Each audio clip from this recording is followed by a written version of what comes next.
You know, we've seen, okay, there's the Pango. So this is a hero that TNC, they first phased yesterday. They gave it to Tims, but they have so many players who can play it. KP, Tims, you know, even the mid stand-in is incredibly strong on it as well. Yeah, Armel, super great at it too, so wouldn't surprise me to see them put it in any of those lanes. I'm thinking it's most likely going to be Tim's, just because it provides everything that you need without actually needing any items. You know, if you're able to get a Blink Dagger or a Yule Scepter, you're more than happy with how the game has gone. Like in the puck, though, prevents you from being able to roll away, provided that you are able to get in onto the front lines. And they're actually picking a Bloodseeker for themselves, so making sure that they're not going to get the double counter towards the Pango. So with the Bloodseeker, pairing it together most likely with Pango. If you get lucky with the lucky shot, you're able to slow down a fair amount. He might opt to go for something like an Orb of Venom as well, just so that you are able to get a good amount of harass through. And with a Leshrac as well, you know that you're always going to be dealing a fair amount of damage in the laning stage. And, ooh, an Arc Warden. Okay, we saw a bit of a desperation Arc Warden pick come through from Execration yesterday that didn't end up working out for them, but how do I feel about this one? I don't know. Like, naturally, you take a look at the lineup from TNC. Chen Lesh, we've already spoke about, very good at taking objectives early. You know, I guess T1 with their 3 heroes before the Arc Warden can brawl early on and very good at doing so, but I'm worried that they might lose objectives, and it's also the factor that this Bloodseeker, you're gonna if you rupture the Arc Warden, he can't move anywhere. He's just gonna be stuck in place, and this is just a hero who's very position based, so you know, sitting on the back wants to be in the bubble, but if you just chuck out the Blood Right, this AoE kind of clear, and then the rupture as well, it might make his game pretty difficult, especially with Pango, who's just going to beeline the Arc Warden. And it's kind of the same issue that Execration actually ran into, in that, you know, they've got a lot of squishy heroes here. Puck, yes, you're mobile and you're able to save yourself a lot of the time, but once that Dream Coil is used, unless it's the perfect Dream Coil, there's not too much that's just going to stop you from going onto that Arc Warden. So you would think... I mean, you have to say it's the position 1 hero that's left to come from TNC, and then what really is left that could do that? You've had 5 of them banned out right now from T1's side, and they got rid of the Drow themselves. 5 seconds remaining. The Void is still in the pool. We're yet to see the Faceless Void. Don't mind it at all. Yeah. You know, Leshrac, really effective with it. You're able to perhaps play a little bit more ballsy with the Chen backing you up. You know, Tree and Protector Band kind of lends itself to that. You know, you're not being stuck in one spot after you use the Time Walk, so it's a possibility, that's for sure. Just trying to think of position 1 they can go for to actually be able to jump the Arc Warden. I feel like they just need to keep the aggression up and get on top of him.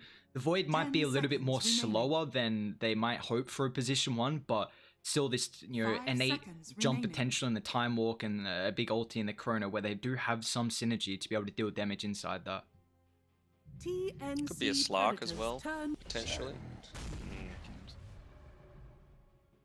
I mean, he provides a little bit of beef for the front line, I suppose, and you know, you've got some good catch if Bloodseeker or Leshrac are trying to get in onto the backlines for the Arc Warden, so that ties things together a lot better for me. And like the previous series that T1 were playing, Cuckoo, he just leaves himself to having the last pick of the draft. He's very happy with that. He's like, look, guys, it's the first game of the day. You know, TNC, they're a strong opponent. Just let me chill out. Let me not have to worry about anything too much in the thick of the things. Can they AM? Yeah, okay. They can. And they will. Do you like it though? How do I feel about this AM? I guess you could go a little bit more greedy because you're going to have the Chen with his Divine Favor for you in lane, so you don't really need to purchase as much passive regen as you might normally on an anti-mage, especially coming up against a Sand King. So just going for a stats build, split pushing as much as possible. I mean, at some point, you're going to have these 4 TNC heroes in the Chen, Lesh, Pango, and Bloodseeker that are just going to run at a lane, and it's just going to take all of the attention away from the anti-mage. So what I'm going to be looking out for, and what might trip up TNC a little bit here, given that they're playing with Chuyan instead of Gabby, is that will he immediately just snap and start pushing the opposite side of the map, you know, taking objectives, shoving those lanes in, and creating a little bit of panic for T1? The thing about the anti-mage as well is that you are a hero that's going to be a lot more slower to come online. Battle Fury, Manta, really not enough. You kind of need that extra item afterwards. So it is going to give Jackie some space to at least be able to find the farm. Because this is a hero who wants to go late game. Like, the Arc Warden is never going to feel comfortable early on. He needs at least the Basher, you know, Yeah. on top of those two items that you mentioned. And kind of fitting, Shuyan's got the Basher cosmetic as well equipped. So we will see what ends up happening there. I mean, if he's able to, so it's a 4 Lena, right? So it's not going to have a huge amount of farm. It's not like you can easily jump in on her. A Mana Void is going to turn around the fight. And obviously Carl is a lot more slippery, so good luck trying to catch on to him. So yeah, I think it's just going to be a bit of a 4v5 situation going, or even a 4v4 situation going for the first 25 minutes of this game. Yeah, I'm excited to see how it's kind of the battle is going to fare. It feels like just these, who's going to have the stronger 4 heroes early in this game 1. What's your prediction here? Who are you favoring? Oh, honestly don't like either of these position 1 heroes, not in this draft, just in general. I'm gonna go TNC. Prepare for battle. Your TNC? I think, yeah, despite the fact that they've got the standard, you know, he's a very competent player, is Chuyan, and I don't know, I just like the other heroes that they've got to pair together with. You know, you saw on that loading screen there, KP, yeah, it was in a pub, but in his last game, he only died once, and he got about 15 kills on the Bloodseeker. If you're able to have that kind of dominant laning stage, then, you know, against an Arc Warden, I feel like it's more of a winning lane on the top side compared to Sand King Lina. Yeah, well, this Sand King Lina lane, it's going to be pretty rough. Anti-Mage is one of the better heroes to be able to deal with the Sand King. Just I mean, the thing about this hero is that the ways to deal with the Anti-Mage in the lane is having some trade 30 potential seconds to with where you don't rely on mana. You know, Legion and Slaughter are probably the better ones. Sand King, you can play the lane pretty aggressive early, but you want to try and use all your mana, because otherwise, I mean, AM's going to burn it nonetheless, and he's going to do more damage as well at the start with you having mana. So Sand King really needs to try and play aggressive with this level 1, just use all his mana, and then we'll see if he's going to play a little bit more passive and kind of drag the wave. Because this is, you know, I brought up that the Lesh potential of running it as a 4 and picking up a Sand King. It's the same with the Lina. In fact, that the Lesh and Lina both have the skill shot stuns, and the Sand King sets up for the point target. So, you know, it usually is a nice matchup, but the AM just fits it perfectly here. And Cuckoo, he should be going for the Burrow Strike at level 1. You know, you've got a Lina skilled together with you, and if you were to go the Sandstorm, it just feels way too passive to me, especially against, you know, this Chen lane where, you know, he's ended up going for the Ring of Regen anyway on the Anti-Mage, but you've also got the Headdress on the Chen. He's got the Holy Persuasion skilled for now instead of the Divine Favor, but as soon as that level 2 is hit, it doesn't feel like there's anything that Geek Fam are going to be able to do to stop him. Yeah, it's just going to be an immense amount of regen down bottom. If they can kind of trade early on, be able to kind of suffice the lane and get a little bit of last hits. But see, in mid lane we got the matchup of Armel versus Carl, some of the incredibly high mechanical mid lane players right now throughout the Southeast Asia region, and we're going to see them battling it out here. That Puck's actually got a bit better of a damage advantage at the moment over the Leshrac, so we'll see how Armel is able to utilize the abilities to CS instead. Really nicely done by Whitemon up the top. He was able to drag a wave all the way up here, so Jackie's just farming a double wave up between the tier 1 and 2 towers, not being contested at all by KP and the Pangolius, so that's fantastic news if you're a T1 fan. And the fact that he also just denies a full wave where maybe KP got in range for the experience at the end, but yeah, really nicely done there, just trying to do your best to get some solo experience, deny away. You see Tim's is doing the same. And he's going to try and get towards the level 2. And you highlight in the draft the potential of the Pango going for this Orb of Venom and hopefully getting a lucky shot to set up for the connection with the Blood Riot. So, you know, we'll see once the lane really starts to get set up instead of the constant push shenanigans. And do you think this is something that we're not going to see in the next patch? You know, they kind of tried to deal with it, although lost hitting under tier 2 is going to be a bit rough for Jackie. Impossible to do it with range creeps. But, you know, did I see a double wave? It ended up being a triple wave because of Whitemon. So, yeah, what more can you ask for? That is silver service being provided for your carry. He's even going to kind of block this away. Whether he drags it under the tower or not, no, he's just going to delay it so that Jackie has time to get back to the tower. Alright, so what have we got now?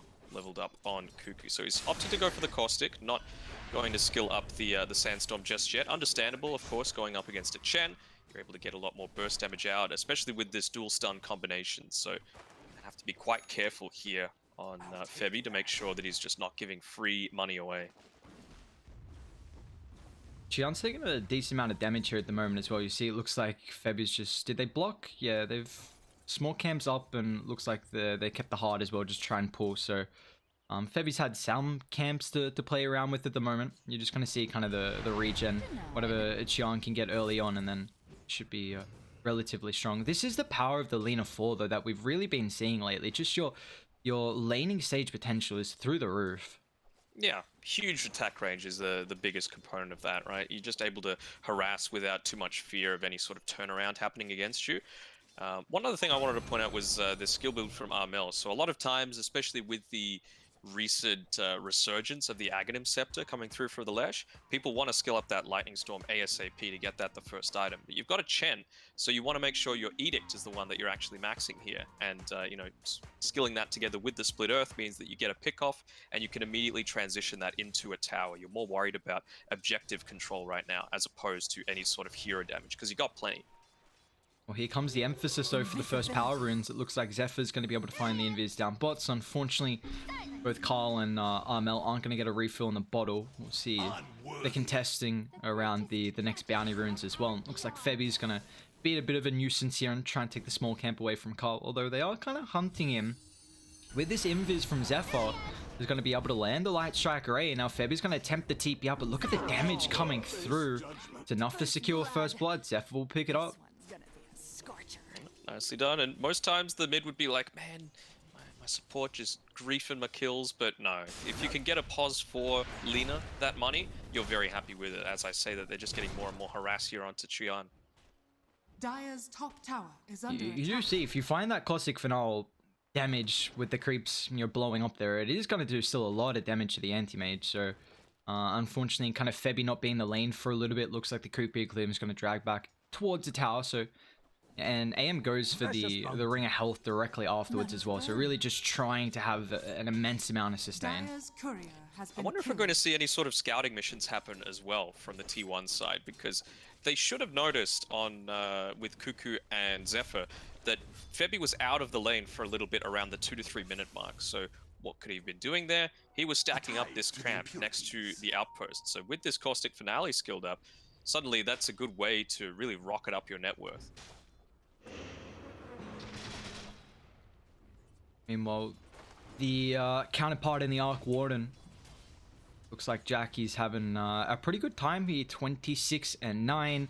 All of the T1 cores are actually farming very well throughout the laning stage. We see KP, unfortunately, towards the tail end out of the cores, but he's still getting a decent amount as well.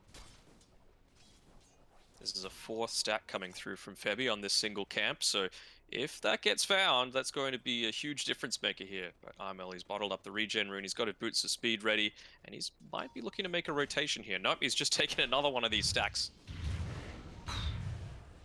And he's even got the boots of travel. Are they're gonna TP him down? It looks like, yeah, he's just gonna take the one with Febby. So really utilizing that regen. There we go. I mean, we were highlighting the TP potential of the Chen with that divine favor, and man, Armel is gonna be loving life. And I mean, meanwhile, guess what? I mean, you've got a support who's soaking up a little bit of experience mid. They do see Tim, so let's see if T1 are thinking that the Leshrak's farming the jungle, if they're aware of this rotation. The only issue is that the lane is pretty far pushed out. Yeah, exactly. And that just goes to show that little play there, the fact that they were able to... It was pretty lucky that they got the regen, to be fair, but take a triple stack and a quadruple stack immediately. I mean, it pushed Leshrak from being level with this puck to 600 gold ahead in the matter of 20 seconds, and now he's in position to potentially go for a kill here onto this bottom lane. Zephyr as well, he would be the prime target. There we go, they're just going to move forward with the 4 points up in the Edict. Nice counterspell actually from Qian, but Armel able to really get on top of them though. That's without having any stuns is going to be the issue. But they make this movement by the catapult timing here. They've still kept it alive, and he's going to have the edict back up as well. Radiant, they've got glyph. Also, if they want to, I mean, if it's required, but it doesn't even look like it's required. Just look what they're able to do. Dire's bottom tower is under attack. Good amount of harass coming through. They're gonna have to be forced to back off. So a little bit of a misplay there, not catching out Zephyr and having the stun connect onto him. But it's not going to be disastrous like it could have been. But it just shows the importance of being switched on at every single point in time, because if that Sand King was able to spot out that that camp that had been stacked up, this is an entirely different laning phase that we would have seen. Let's see. Oh, top lane. KP actually might be in trouble. The Tempest double. One charge just going to get him out of the threshold. Although the Flux, never mind. He'll still fall. Jackie going to claim their second kill of the game. Nicely done. And now he's got a lane that's pushing it as well. So he'll do a little bit of damage towards the tower. There's already a TP coming through from Tim, so he wants to try and soak that one up. Although Wymon in the river is going to get chased down from Armel. Let's see if he can juke through the pit. But it looks like Armel should have the damage before Roche is able to clean him up. Does he get the rune as well? He's down bot. Middle tower is under Looks like Zephyr's going to be able to be the bodyguard there. So TNC, they get their first kill of the game. Nicely done. 8 minutes in, only 3 kills. A little bit surprising, but it's kind of been the way that TNC have been playing things a bit more recently. You know, it's like measured. It's a point of difference, and that's what I like to see. You know, not everyone just playing the same style of Dota all throughout the region. Might have another kill though with Carl dropping the coil, and now with the rotations, so just brings down KP with ease. Very nice. And that's I mean, we'll see what they want to try and do afterwards now if they smoke up. Zephyr does have one available if Carl wants to shove in the next lane and try and make a play here, but you've got the Midas already completed from Jackie, so relatively good timing from him. You've got Febby here doing a bit of the puppy style of farming up the jungle on his own. You know, he's given the anti-major a decent enough start. He's already level 7, so he should be quite happy with that. Although Cuckoo, being able to farm somewhat unopposed, he's not going to be all that disappointed either. Just go on straight into the Blink Dagger after the Bracer. That's what they need. They need that frontliner right now until the puck has a few more of these defensive items. He's opting for the Veil first, realizing that Sand King's going to do that initiator role. Might go into something like a Blink Dagger, or maybe even a Yule's after that. Like the movement coming through though from TNC. They want to continuously keep putting some pressure on some objectives. We saw them try and attempt that tower down bot, but they're going to head up top, and they already see Jackie farming the jungle. They've already placed this very deep observe ward, which we saw yesterday with how much information it's able to provide throughout the jungle, but well, that might be just free amount of gold with the Tempest double up top. Yeah, small misplay there from Jackie. He ended up Midasing the creep that wasn't the one that Armel was TPing in onto, so just allowed them to quickly burst it down. Amon is going to be a bit sneaky though and take that bounty though. 10-minute mark. Surprisingly few neutrals had been discovered up until now, but they're finally starting to come through. Only one remaining for the T1 side, but I mean, you couldn't ask for much more. You've got a Jelly for both the AM and the Lesh. You've got Iron Talon for AM and a Fated Brooch for the Leshrac, so they're very happy. Yeah, some of the better neutral items that TNC would have been able to get in. Now here comes the push. They get that T1 tower top and linking up mid with the second catapult wave. It will keep it alive. Needing some cooldown though, unfortunately. They've already wasted that usage. Oh, coil, unfortunately off the mark there from Carl, and you see the rotations coming through, so T1 really wanted to try and defend that tower, and might leave Cuckoo a bit vulnerable down bot. Rupture's able to set up. Looks like he's just got to stand his ground here. Nothing he can really do through all the AoE. Cuckoo will fall. Radiant structures are fortified. To mid though, not done just yet. Carl, all forwards, going to be able to catch up. Febby, Dims is pretty weak as well. He's got the Rolling Thunder with the Leshrac coming over if they want to try and offer some defense here, because he's got a decent amount of mana to be able to utilize as well from Armel. Connects the Sun, Undying, so has the Tombstone to be able to drop as well if he wants to do so before the death. It looks like he's going to end up falling. So a 1-for-1, at least with the supports dropping at the mid lane here. And meanwhile, you just see both the cores continuing to farm. You brought up the potential that this is going to be probably a 4v4 almost, just the Arc Ward and the anti-mage heroes that really want to try and farm early on. Dire's bottom Yeah, tower and is Chian's under doing the attack. right thing, you know, just being completely separate from the rest of his team, not sitting passively in the jungle, making sure a lane is the one that's being pushed in, forcing the Arc Warden to respond effectively, and then he just immediately goes on the move. Yes, now he's in the jungle, but he's just waiting for the next time that the rest of his team want to engage. You see TNC Dire's missing... bottom tower Oh, has actually been mid. denied. They got the coil. Radiant, they're in the area. Febby, no Hand of God, no Rolling Thunder as well in the choke point. Flesh gets one connection in the stun. Cuckoo's charging up the epi, but he's unable to get the burrow track on top, so just the execution there a little bit lackluster. And now Chian's going to show up as well. A quick phase shift. Gets a little bit of health back as well, thanks to the one. Won't be able to claim that kill there, but can they continue on? However, Zephyr, this max out Dragon Slayer with the Veil, you're seeing the damage coming through from T1. It's immense right now with the magic. They're going to be able to bring down the Bloodseeker. Very nicely done. The movements are good, but just these tiny little mistakes coming through there. He ended up mana voiding the basically full mana puck, where he had Alina on next to nothing. Sorry, the Sand King on next to nothing standing nearby. So it's a bit of a worry that these little things are being missed out on, but it's the first game of the day. You know, these sorts of things can happen. So we see Armel is going to be going for the Aghanims as that next item. You highlighted the early build-up that we've been seeing with the Leshrac so far. He's only got 1 point in the Lightning Storm, but hopefully by then he's able to get a couple more points in that. Yep, just itemizing around his skill build. That's exactly what he needs to be doing. So great play, great strategy implemented here by TNC. And Febby as well, he's getting close to his mech, so by the time he's picked that up, they should have another Hand of God ready, and you know, it's time for them to group up and make another move forward. I think that's the Anti-Mage Battle Fury as well that's being ferried out to him right now. Yeah, it is. So pretty good timing on it. I mean, hasn't got the treads, a Wraith Band, Ring of Regen, and the Glove of Haste as well at the moment, but you take a look at least with how they're situated right now from Dire, kind of holding the triangle, trying to farm up a stack here for Jackie. They even dropped the tomb as well. We've seen a couple of the Undyings just dropping that tombstone to help out with the stack, but this is going to be a big timing here if the Sand King's able to get the blink by the mech, because this is when Radiant really want to try and take the tier 1 tower. Yeah, let's see what Chian's strategy is. He's still sitting in his tri-camp area, having to play a little bit safer, but now the rest of his team, they're smoked up. They've got these key items available.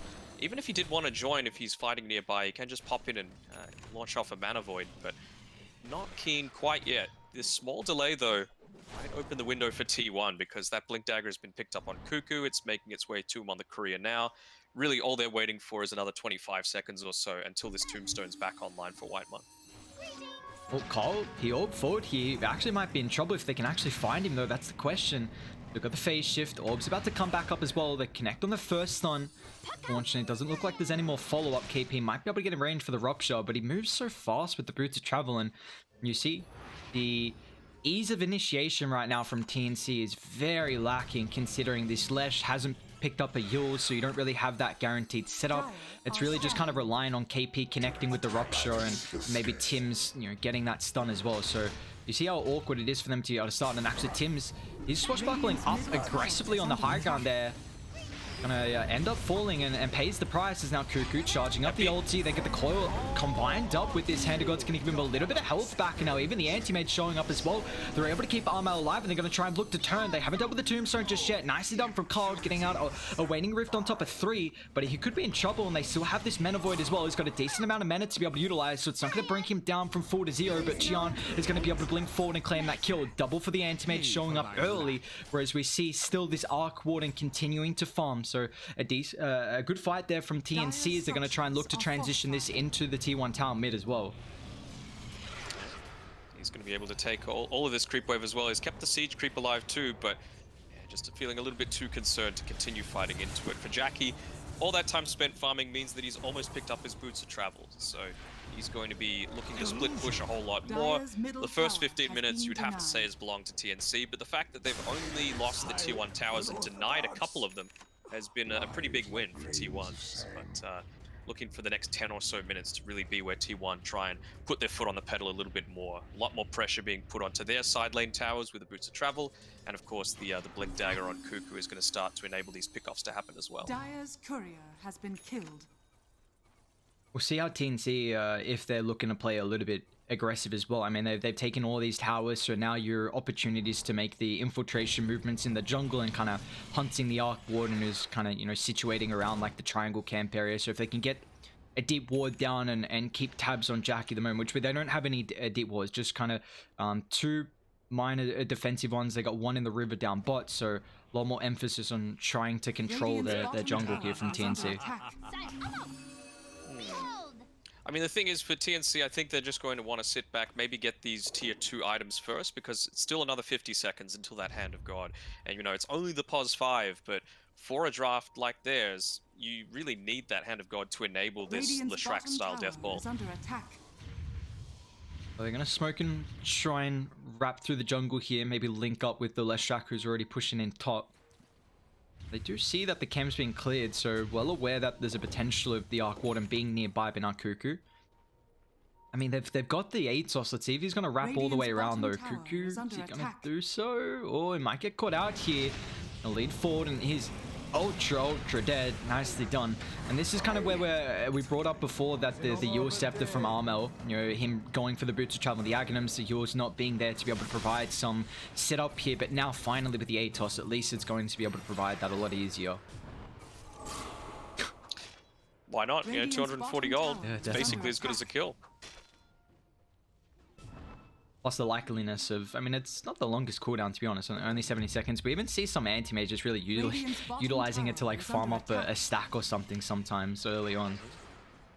Yeah, just going for that full efficiency. If you know you're not going to want to fight, then, you know, what's the point in just leaving it off cooldown? Dire's top tower is under attack. Dio, thinking about making a play here. They're going to smoke up with that tier 2 mid and try and head to top.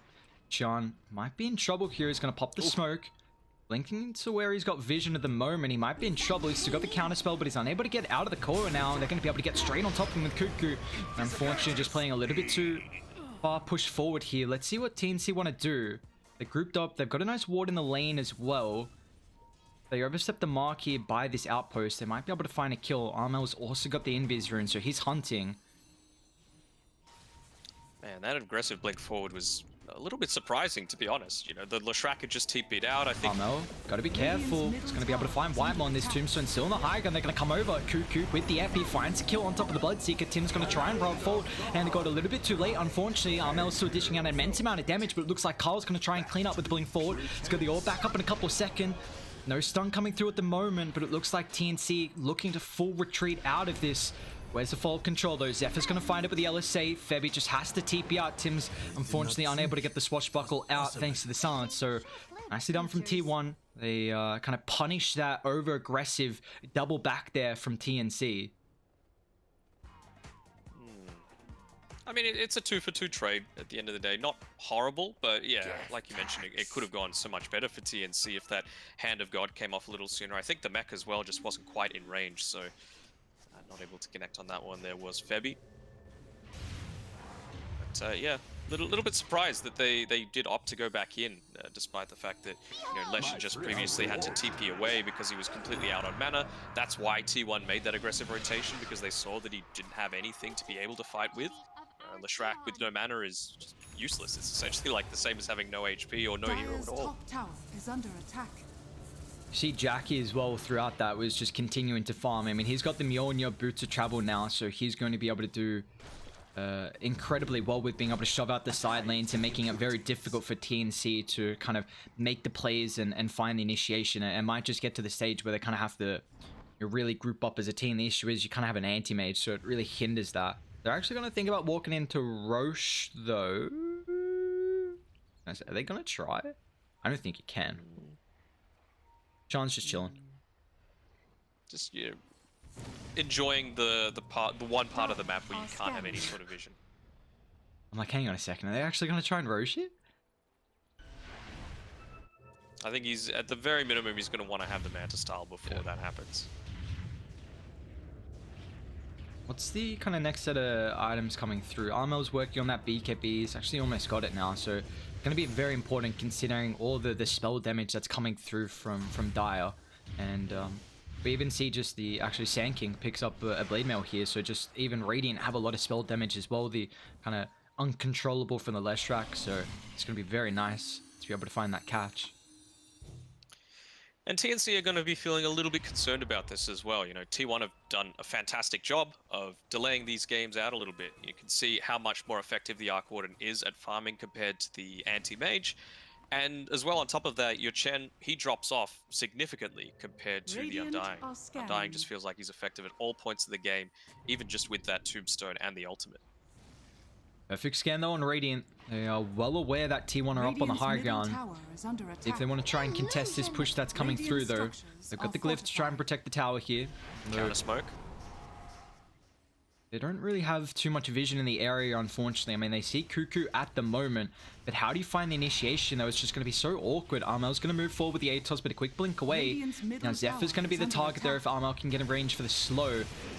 Even drop the Tombstone, because now with the wraparound, Whitemon is very far pushed up in the front line, but now Carl, beautiful coil with the stance, but where's the follow-up damage at the moment? Chen could be in trouble. The Dragon Slave, not enough. Cuckoo's going to miss out on the bow strike as well, now on top of the backline. Xian, they get the clumsy net, but there's no more follow-up, and now Armel's actually in trouble. Laguna Blade's going to be able to cut him down. Tins with the Rolling Thunder, going to try and disrupt the backline. They found the Arc, this incredibly important target here. Xian, though, stunned up. Beautifully done from Zephyr. Can they keep the Arc Warden alive, though? The Anti-Mage has to try and blink to disengage, but Carl's going to be able to follow up. He's got the blink back up pretty shortly here for the Anti-Mage. Can he stay alive with the magic resistance? One more waning rift into the right click. As Dire, they only lose one hero. What an incredible fight from them. I just have to give props to Cuckoo for all of this. Like, you know, you might have a look at him and say, but he's the position 3, he's the lowest level on the team, he's died 5 times, but his positioning every single time just seems to be perfect. You know, always catching out the smokes. He's a good enough player that he's going to be able to blink away before that Atos connects. And, you know, like you mentioned before, with this build that the Leshrac has gone, they have no instant initiation onto anyone, so it meant that he was able to get away. They were able to reset things on T1's side, and then you just saw how the fight went. And throughout all of that, I believe the Tombstone was just living throughout that entire time. So I'm kind of shocked that T1 didn't just opt to back up a little bit and then take a team fight again when Tombstone isn't a factor. Yeah, I mean, that was a fight where Lesh didn't have the BKB, wasn't able to utilize it there, so the damage that Dire are dishing out at the moment is just through the roof, and we're really starting to feel the Arc Warden. I mean, look at the net worth. You know, Jackie, whenever they see this hero, they're going to jump him instantly from TNC, but, you know, it's going to be so important from Carl to be able to find the initiation first to lock them in and kind of protect this Arc Warden, and it's going to get even more difficult because Puck's now got the Aghanim, so this BKB for the Lesh is kind of just, you're going to control him in the middle of the fight to really now enable the Arc Warden just to siege on the back. Same thing with the Pango, right? Yep. Like it's much more of a factor there, and I can't remember the last time a really significant rupture has happened for TNC either. It just feels like you're playing one ultimate down. Debbie jumped on here. You just hear up in the face that Carl is able to play at the moment. Like he recognizing that Radiant. This is the real Arc Warden mid. Xian playing around with them at the moment. He got this ward actually. Carl's gonna blink forward pretty aggressively. Wish he didn't get the bounty there. Alright, so I mean, T1 have a 10,000 net worth lead though 25 minutes in, and as this game continues, yes, Dire have a pretty good net worth advantage at the moment. How is the carry-carry matchup going to fare in the late game with the Anti-Mage versus the Arc?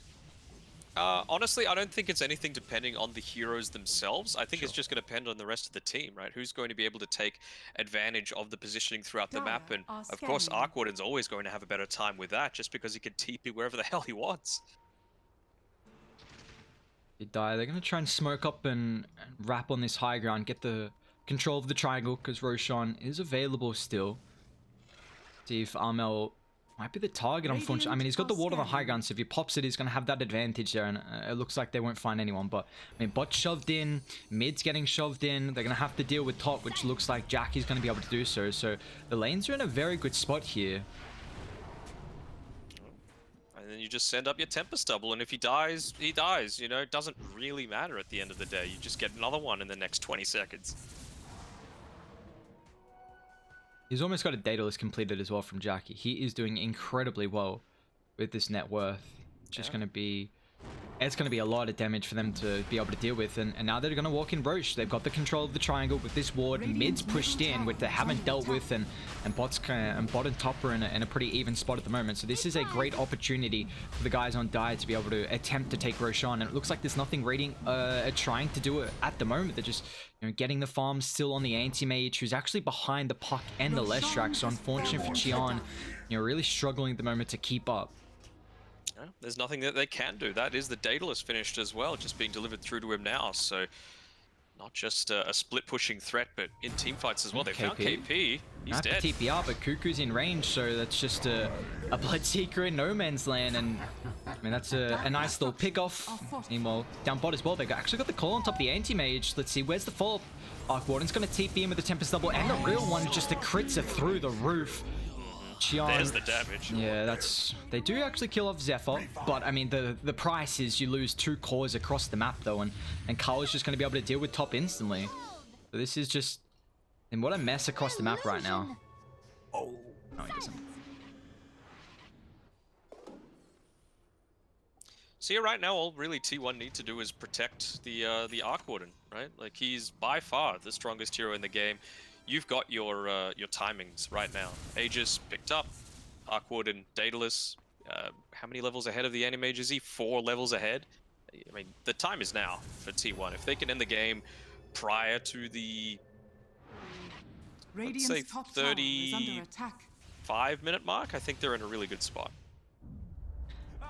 How easy is it going to be for them to try and siege up this high gun? I mean, I guess they got a mass amount of attack range with the Hurricane Pike, the talent. They even got that telescope as well that Lean is holding, so... And a bubble means that you're not really all that worried about any sort of... Well, they don't exactly have range damage coming back, but still, it just gives you that extra burst that forces a reaction out of TNC. Radiant, they're coming out the base here, gonna try and play through that western tree line. They have a ward on Febby. They got a couple. I have to try and de-ward the jungle, but Whitemon's already set up here. Now it drops the tomb on the high ground. Where's the fault coming through? Dire, they're beelining towards the triangle camp, and it looks like Febby is in trouble here. They'll lose the Chen. Meanwhile, I mean, bot's getting shoved in by the Tempest double, and all the lanes are in an incredibly good spot for Dire. They still got about 2 minutes 40 on the Aegis, and they're actually setting up on top of the anti-mates. They find the LSA, now Puck's going to TP in as well. Just look at the damage. All they need is the Lina, and the crits coming through from Jackie. This Agnums with the Lina just shreds through him so much damage, and that's just another pick-off in the lane. Just shows how strong the Lina is when you've got that cast range talent, you've got the Aether Lens and the Telescope. So what normally is quite risky in the Light Strike array due to the big wind-up means that you don't really have to worry all that much about it as well. And now they've got a solid 40 seconds of no anti-mage where they're free to just continue pushing forward, because there's no way TNC can take a fight without the AM. He's all their farm essentially outside of this Lesh. Yeah, we really just haven't felt the impact of the Bloodseeker so far, and it's... At the moment, it's just kind of the cores trying to do whatever they can. I mean, the anti-mage and the Leshrac, I guess at least, the Bloodseeker relatively good at being able to defend high ground with that Blood Right, but you just still see the freeness of being able to siege from so far away. And I have a ward up on the high ground as well, so Cuckoo can jump if he wants to try and go on Febby. They even dropped the Tombstone pretty aggressively as well here, so let's see what TNC are going to be able to do. Just trying to jump on top of Febby here, who doesn't really have any help in the moment. Might honestly have to pop some of the sustain, and he will do both with the mech and the Hand of God. So exactly what you want from T1 to force that out early. Yeah. Loving it from T1. They just force reactions out of their opponents time after time after time. That's what this Tombstone's for. Here, actually. Alright, strike down. Armor pops the BKB. If they can disengage him, reset the fight, because Rolling Thunder forward as well. Tim's able to find the connection, but Double the Coil locks him in place, and it's just going to allow Jackie to go to work. There's no more follow-up. Cuckoo's actually going to try and chase for more here inside the base. He gets the Yule's control, and Radiant. I mean, what can you do with the rest of the team here? They're just seeing a couple heroes die without any assistance, and I mean, it feels like the AM still just not at the stage where he's able to join these fights comfortably. Paladin Sword is nice, but meanwhile, while you're farming the jungle, your base is going away. I figured maybe he might try and start to push these waves out a little bit, give them some respite against all of the pressure coming through from T1, but they've still got 35 seconds on this Aegis, and they're going to want to use it. Middle tower is under attack. Just back up the high ground they go. See how fast the siege is coming through, and I mean, at least Tim's going to be live in about 10 seconds here. Won't have the Rolling Thunder for another 20. Unfortunately, they don't have a glyph to be able to utilize as well, so this is going to be a lot of objective damage right now inside the base. And you know, TNC is really all up to the Anti-Mage from being able to find the net worth and come back into this game. It feels like Carl. The jump forward, you see the damage, man. If he dropped the coil, Jackie honestly might have been able to find a kill. He still might on Tim's. Pops the glimmer, so he's going to be okay. But look at the space. They're just dealing with a set of racks at the moment. KP gets the Atos. Aegis is going to tick out here. Jackie's still playing very up forward, but he wants to use that Tempest double just to take the melee racks, you can tell. But the rest of his team, they've backed off a little bit, so let's see how well he is at listening to his new team. Good. Looks like he's listening to Big Daddy Cuckoo. You might still get it. There's not really much they can do. Deny it. Oh. Radiant's middle barracks. Oh, there we go. 2 full sets of racks advantage now for the boys on Dire, and this is a 22,000 net worth lead. They are incredibly far ahead. The probability is 99% as well, so things are not looking good for TNC. And it's only going to get worse as soon as that level 25 comes up in the Arc Ward. And honestly, you could go for either option there. Ooh, They're setting up. They've got that sentry on the high ground, so the Glimmer Cape still able to reveal him. So Carl drops the coil. Just this potential puck being everywhere across the map, and Jackie joining them as well. And now they're even going to see Armel pushed up pretty far here. He's got to be careful. Will blink up on the high ground. Still got the BKB, but Kukul's able to find the stun, and now LSA follow off. They're just going to be able to bring him down. Doesn't get the BKB off. Not that it really would have done much afterwards. This is... I mean, they're just getting picked off at the moment, and it's really felt like the tale of the past 10 minutes here, where they found so many important pickoffs to really enable them to push down objectives. We see the Chen's going to end up falling as well. Carl just blinking so aggressively. He doesn't give a damn right now. He's got the Dagon picked up, and they're going to try and look to end this as they're inside the base. Jackie trying to deal with the last full set of racks. And I mean, Anti-Mage, it's time. You got to do something. This is your defense coming through. What can you provide? Armel straight on top of them. Pops the BKB. He's going to find the stun. It connects on top of the Arc Ward, and that's a perfect target. They're able to bring him down, but now with the coil, they're going to try and look to turn. Jackie with the damage. Epi's coming through as well. They drop the hand to go, but it's the same enough. It looks like the Anti-Mage just doesn't have the damage along with the less track. Tim's a little bit too late with the Rolling Thunder. And they call it quits as T1 will take game 1. Incredibly well played from them. Dire victory. Yeah, I mean, he finally got the Scotty towards the end of that, and that's what was the key timing for him trying to turn it around. But at the end of the day, there's just way too much that T1 had. Like you said, 99% win probability, 22k net worth lead, and by far the strongest carry in the game. And looks like the 4-man squad of T1 was enough. You know, the clash that was happening there. I mean, you think with a Leshrac and a Chen, you're always going to have a pretty damn good time. Bloodseeker as well, very, very strong in the lane, but it just goes back to the very start with that fantastic pulling through from Whitemon there, making sure Jackie's able to get those first few levels so he's not at risk of dying in the lane just because he's got the level advantage, the farm advantage to have that little bit of extra stats. And great job at defending their towers, you know, not giving the net worth away to the other team as well, making sure to deny 2 of those tier 1 towers. So really well played by T1 from all stages of the game, really. And I'm impressed.